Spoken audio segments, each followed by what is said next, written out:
Welcome back to Math Dogs. If you're new to the channel, please comment, like, and subscribe. If you have any questions, please comment down below. Problem number 5 says negative 4 times 3x minus 9 equals negative 60. So I'll go through my 4-step plan. Since there are no fractions, step 1, eliminate fractions, is done.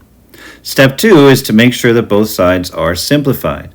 In this case, the left side has a distributive property, which means it's not simplified. However, the right side, negative 60, is done. So the first thing I have to do is distribute the negative 4 to the 3x and the negative 9. Negative 4 times 3x is negative 12x, and negative 4 times negative 9 is positive 36. So the left side now I have simplified as negative 12x plus 36. On the right side I have negative 60. That step is done.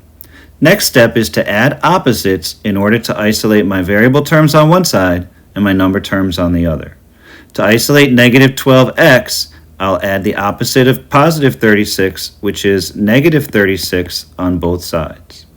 36 minus 36 is 0.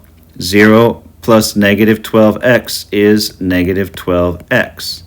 On the right-hand side, negative 60 minus 36 is negative 96. That step is now done. The last step is to divide by the coefficient of the variable term in order to make the coefficient of the variable term equal to 1. In this problem, I'm going to divide both sides by negative 12.